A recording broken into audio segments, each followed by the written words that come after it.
We all know there's no such thing as a flawless project. It's often how your team handles those unexpected bumps along the way that really help define a project's success.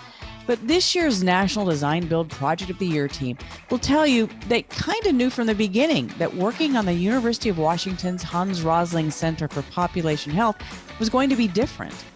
Welcome to the Design Build Institute of America's Design Build Delivers podcast. I'm Kim Wright. When DBIA's jury of industry experts met to choose this year's National Design Build Award winners, the nominees were impressive. Even so, one project rose to the top as the best of the best in a year of remarkable design build work nationwide. Today, I want to introduce you to the team that delivered the Hans Rosling Center for Population Health at the University of Washington. Brian Askey is the market director at Lease Crutcher Lewis, Sean Roberts, partner at Miller Hull, Jeannie Nada, the senior project manager at the University of Washington, and Joe Nielsen, senior project manager with Lease Crutcher Lewis. Sean Roberts kicks us off.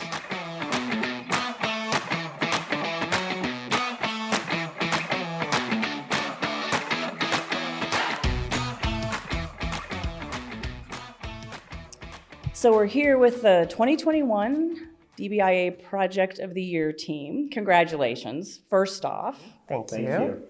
Let's talk a little bit about how we got here and really what it's like as a team to be a project of the year, a design build project of the year. Did it feel like it was that kind of project when you started this? Yes. Yeah. It has always felt like that kind of project from the very beginning, from when our team got together to pursue the project to the kind of project that it was, which had everybody really excited about it. And every project has its challenges, but this one has always felt special. It was also really unique for the University of Washington. We pursued and developed with Perkins Coie a new integrated design build contract. It was like freshly inked when we sat with the teams. In fact, it got finalized as the contract was being written. I think we reviewed the draft with you all. So we really felt like it was a special opportunity for us as the institution to be moving into a different way of approaching progressive design build. Joe, what do you think? Absolutely. I think the biggest thing that led me to understand it was a different kind of project was just the fulfillment we were getting from the people working on it, right from the start all the way through the end. Everybody on the team was always commenting how it was their favorite project or the best project they've been part of. And when you see that from such a broad group of people, from the leadership all the way down to the field folks who are putting the work in place, you know you got something special on your hands. What do you think, Brian? Yeah, absolutely. I mean, it's been a highlight for my career, for sure. And as Sean said, it really started with the competition. And it was something that our firms, for us, Lease Crutcher Lewis, we weren't necessarily targeting. All of a sudden there was this opportunity, and we reached out to Miller Hull and said, this looks like this is, something that we're really interested in going after. And then, as Sean said, it just kind of went right into the competition, and it always felt to be a really fantastic opportunity. That we started this synergy where you felt like you could never let that down. I mean, it just started in the competition. It was like everything just always kind of felt like it clicked for us. It was a new step for the University of Washington, and it had a lot of innovation and opportunity for creativity and for really building a strong team that really resonated with it felt like our whole team. Yeah.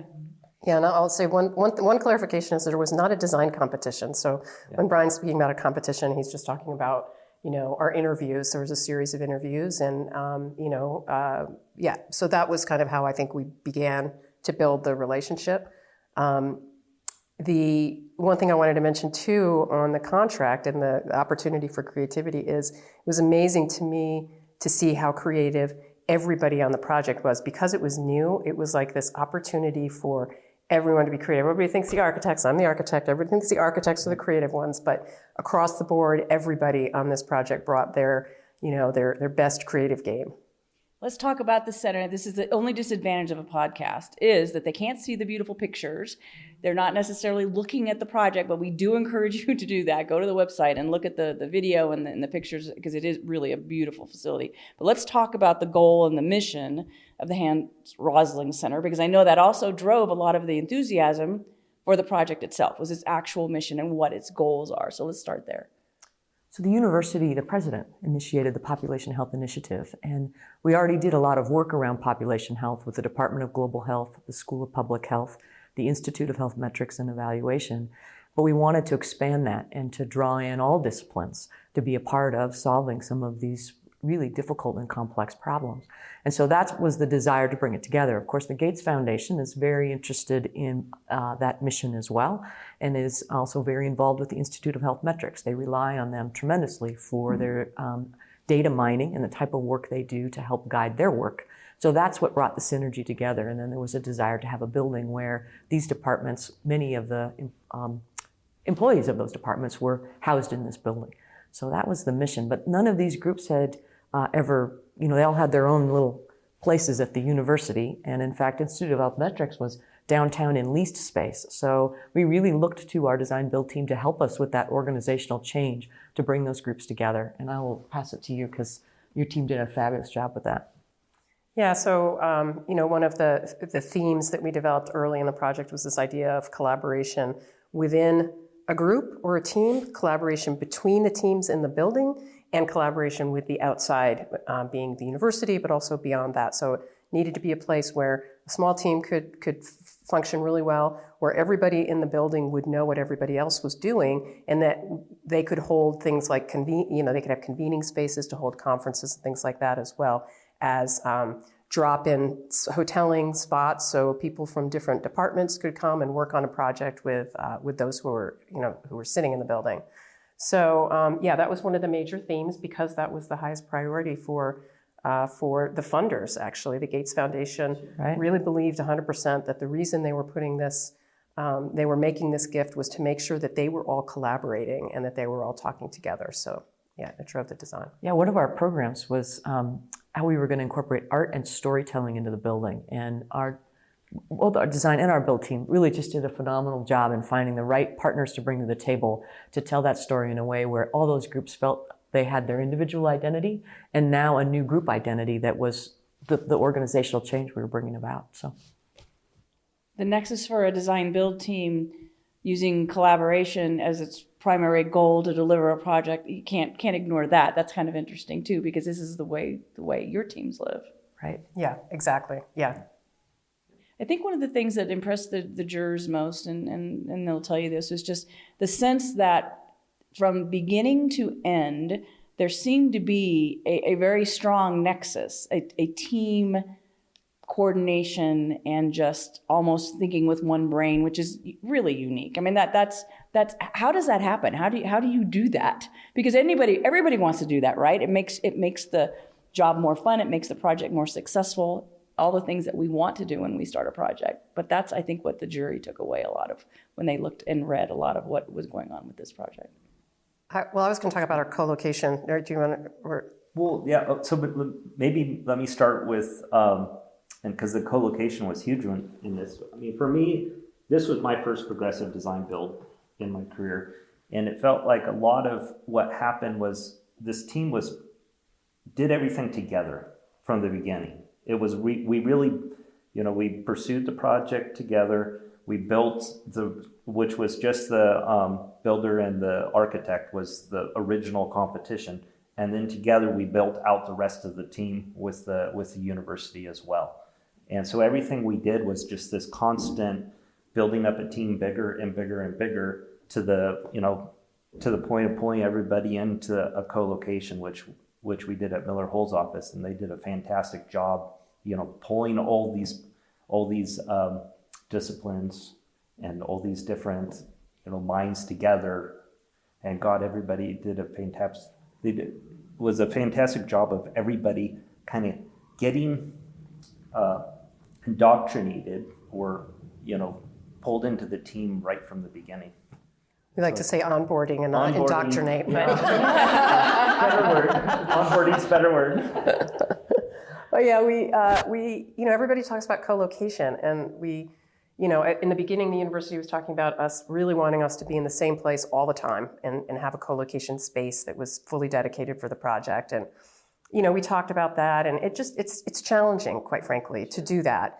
Some people, especially our smaller consultants or consultants that they don't have full-time people working on this project. It just became a difficult thing to consider how to organize. So what we ended up doing was deciding that we would have one day where the whole team came together, and we did that in our office, Miller Hall, in the design office. We have a big open space in there just for big meetings, and it kind of spills out into the rest of the office. And so that became the place that every Wednesday, we called it Wall-to-Wall Wednesday. Every Wednesday, there'd be wall-to-wall meetings from the beginning of the day to the end of the day.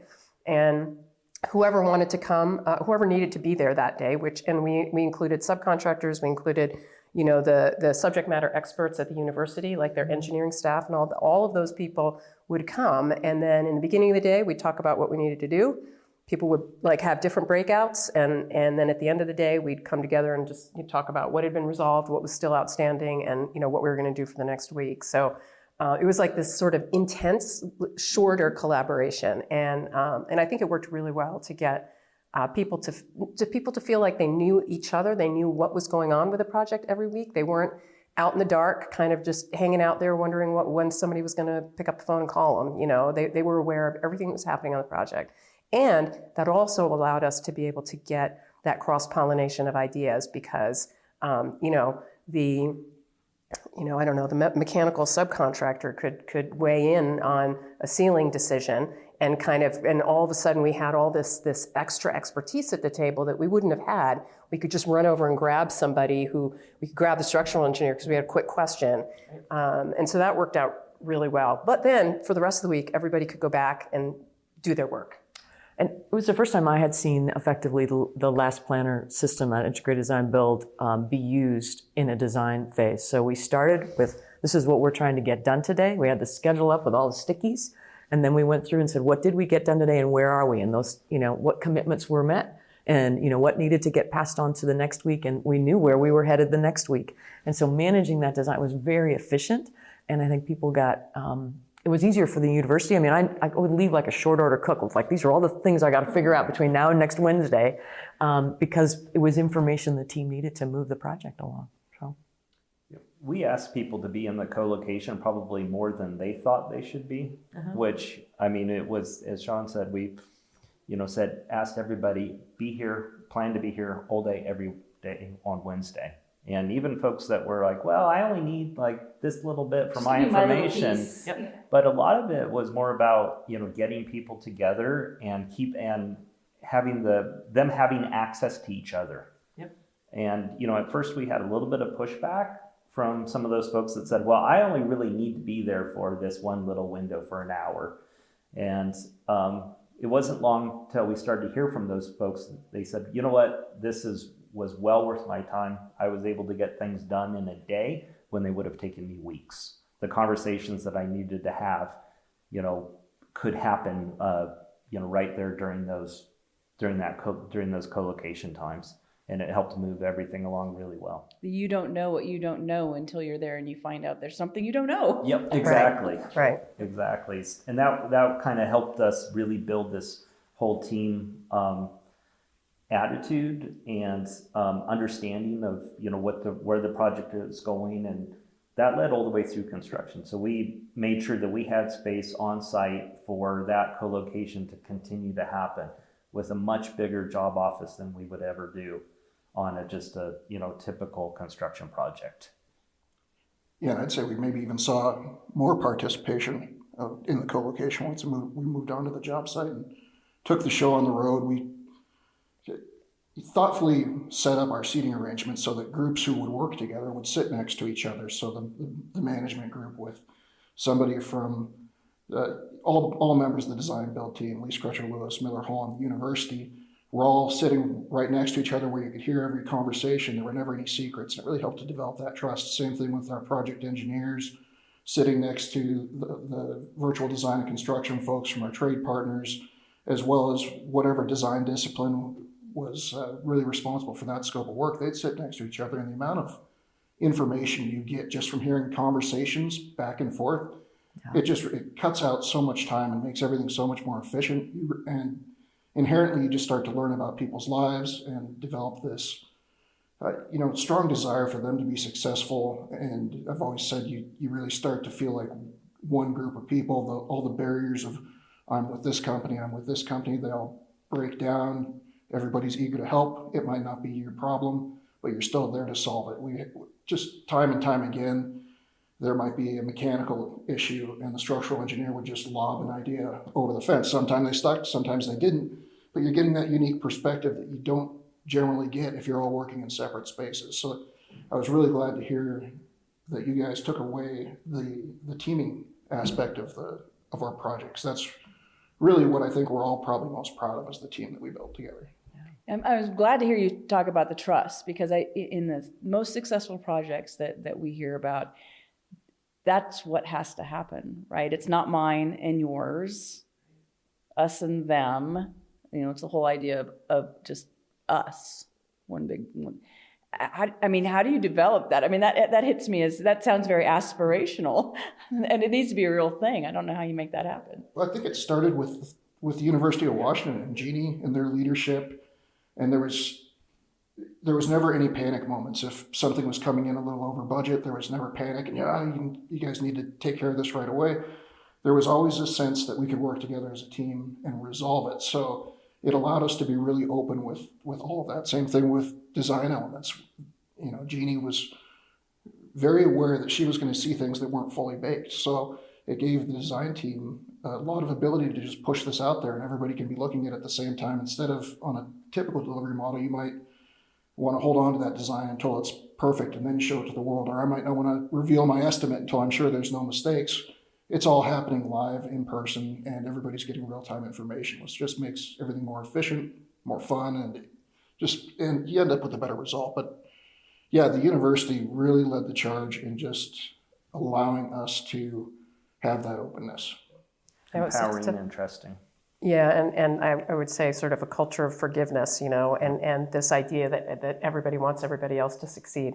I completely believe that it started with the University of Washington really coming along. We've done many projects, for the University of Washington, so we already knew that, they weren't going to let us, leave us out there, on our own. They were going to work with us to help solve problems. So we entered with some level of trust as well. Brian and I have known each other for a very long time through DBIA, so I know how committed he is to delivering this kind of project. So it was a great opportunity for us to be able to really put everything we've talked about at DBIA kind of to the test with this great new contract. So. And DBIA talks a lot about becoming an owner of choice, right? You want to be an owner of choice. You want to be the one that gets the best teams because you've got a reputation for doing it right. And University of Washington keeps coming up. We really made a shift in the move towards, look left. I have to give credit to Mike McCormick, who was our Associate Vice President for Capital Planning, I think. Our titles have changed and there's been a lot of reorg, and he has since left the university, but that is a very strong influence that he brought in to get this contract written and initiated. And then my boss, Steve Taggi, who's now the Interim Vice President for asset management, and he's really affirmed that in our work group and the way we look at how we approach work and want to team. We very much are an academic institution, so we want to be at the table. And it's been a learning curve for us to figure out how to best be at the table. It wasn't all rose-colored glasses. I think there was some. It was awkward, right? And then some. We didn't always be able to bring our best self to the table. I think it's how we deal with those kinds of mistakes or missteps that really builds more trust. When we can come back to the table and say, that was not my best self yesterday. The commitment was to the project, and I think too to improving the process. And so when you try something new, it's, you get to trip sometimes.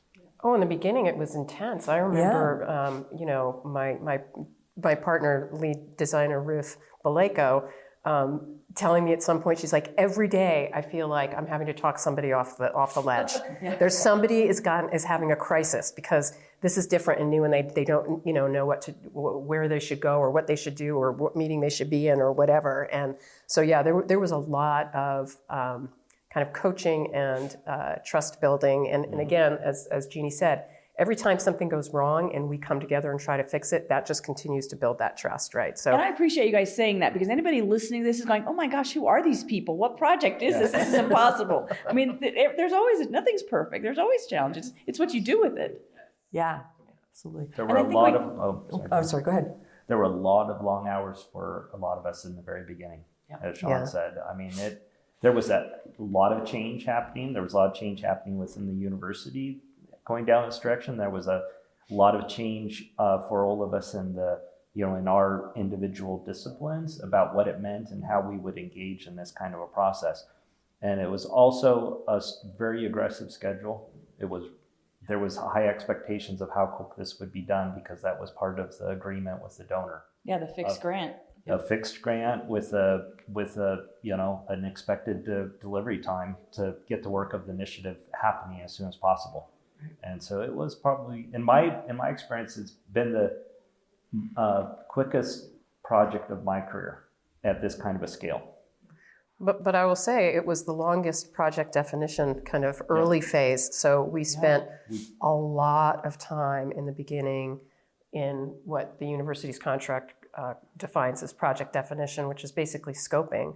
But it's so much more than that. It was so much more than that for this team, because it was also so early.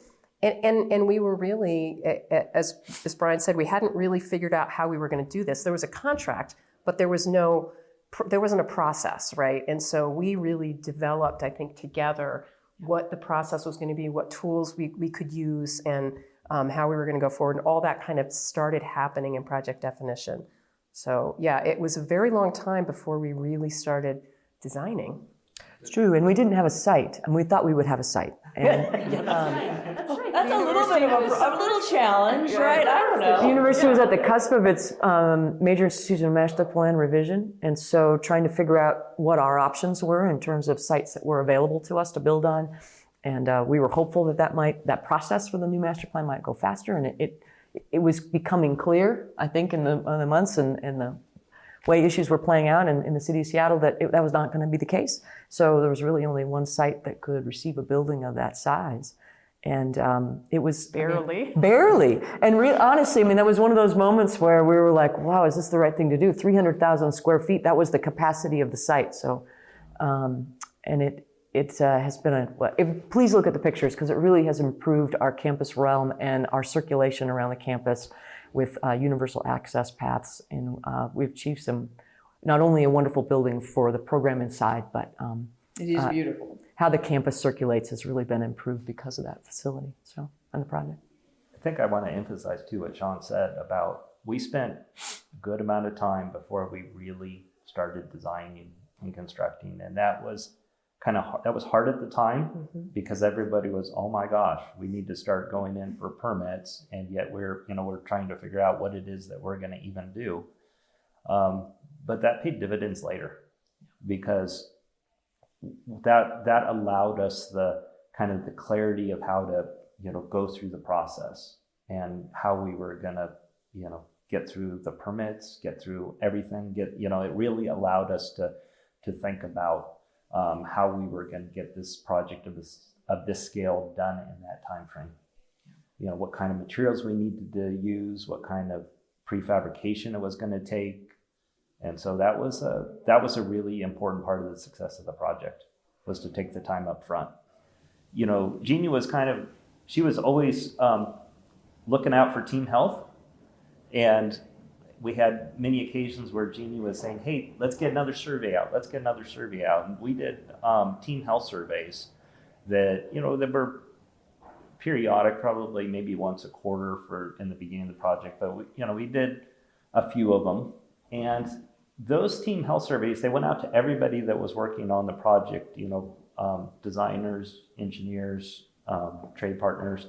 Consistently, we got these results that said, this is, the best project. This is, I don't ever want to go back to working the way I was before. We got really high responses, really positive responses on those surveys, even though at the same time the team was getting pushed incredibly hard. We had split the design into 14 different permit packages so we could make the schedule. We were doing all these things that were, just everybody was getting pushed hard, lots of hours. And they're still satisfied. And they were still saying, this is the way I want to work going forward. I think the success that came out of that hard work was satisfying and fun. I mean, I do think we had a really good time working together. But I do remember, the project definition was hard. It is not for the faint of heart, right? Yeah.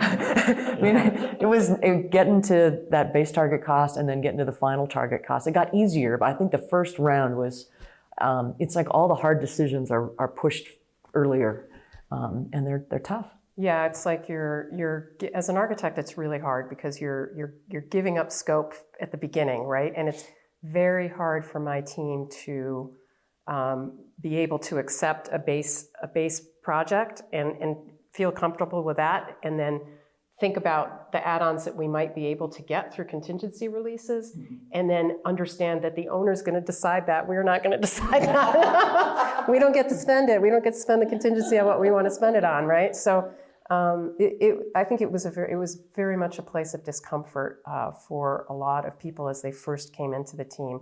But then once they got used to it and they saw what was happening, they understood how everybody was making everybody else successful, that anxiety tended to kind of go away. Yeah.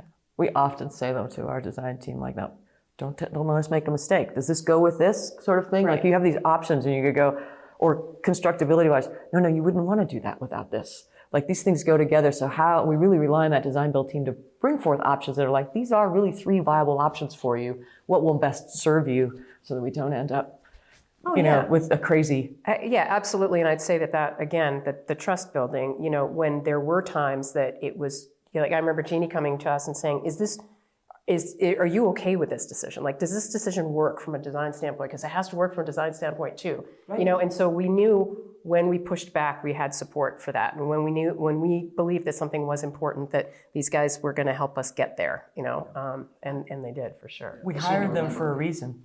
It was clear to us that the design was as important on this project as schedule and budget.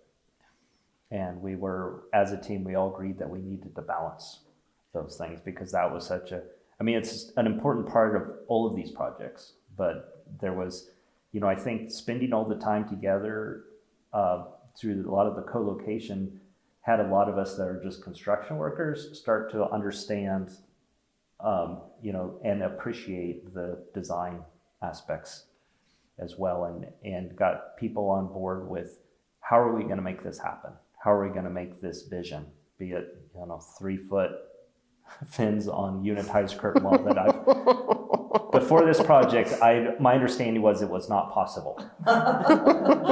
We figured it out. Well, there's the innovation. There's the innovation we talk about, Yeah, we right? figured, and it was the subcontractor coming to the table and helping us work through all of that. So, yeah. And I honestly, I didn't believe we'd be able to get there, but we did. Yeah. Well, and those columns. So the columns are both architectural and structural in nature. And I would sit on one side, facing the wall, the people behind me, and the person from Miller Hall doing the CA and the guy who was the foreman on the field, he would come in, kind of get his dirty clothes off a little bit, his coveralls, and come in and he's like, okay, we're not talking about the next one. How are we going to form this form? And there was so much excitement in that. And that was the person who was going to run the crew in the field to do the pour the next day. Yep. And you don't often I had not witnessed that before, and that was really cool. And then watching him celebrate Ruth down there with them as they're stripping the column, and you hear this big cheer, and seeing our field crews get as excited about the uniqueness of this building element as Ruth was. And Ruth gets very excited, so it's hard to do. But She's a lead designer. yeah, that was great to see. Yeah. Were there things that you learned on this project that can be implemented in future, particularly progressive projects for all of you, do you think? Absolutely. Absolutely. Universally. We're doing it now. Yeah. We're doing a second project, the same team right now, just down the street from the other one, and we are implementing, and it's going equally well. We're actually, we're kind of moving beyond it too. I think we've developed some new For sure. tools on that project. So yeah. And that's how design build keeps evolving, right? You're doing new things, you're learning from the past, you're building again, and it keeps getting better and better. I mean, our jurors will tell you that the things they're seeing every year are just like, wow, that is even exponential to what we saw last year, which was exponential to what we saw the year before, which is what's exciting for the industry. I mean, really. Yep. Population health facility was the first of that integrated design build, and then we followed with like 6 more. And I can't tell you how many times I have sent the population health materials, like this is how we did it, and now we're grabbing the next one, and it's improving. And when firms do it a second time, I mean, this has been a team that's now working on the health science education building, and it's you know, it just builds upon itself and the skill sets and the deliverables that really help move a project forward. The other thing I want to say about teaming, though, because I was thinking about this, like, we really became an entity in it ourselves. We were the project health facility team, and we had all 3 of our logos. I probably snuck the university's logo on there. They don't usually like us next to anybody else, but like, we were part of this team corner. And then there were 2 admins. One worked for Miller Hull, and one worked for Elise Crutcher Lewis. And we had this office support, scheduling meetings, tech support, ordering things, the types of things that a good, strong administrative person that does to brings together an organization. And they were tremendous. And I mean, I think sometimes we think, oh, you know, we don't have the money for that. But those positions were essential, and they sat right next to each other. And it was, I mean, they worked for the population health facility, I think, as much as they felt like they worked for Miller Hull or Elise Crutcher Lewis. So that was great. That's incredible. Yeah. Well, congratulations. I hope you guys celebrated last night. Yeah, absolutely. Good. You should. It was an exciting project, and people really do need to go look. They need to go look and dig in, because it really is. It's inspirational, and there are lots of lessons, I think, for everyone in there. Well, thank you guys. Yeah, thank you. Thank you.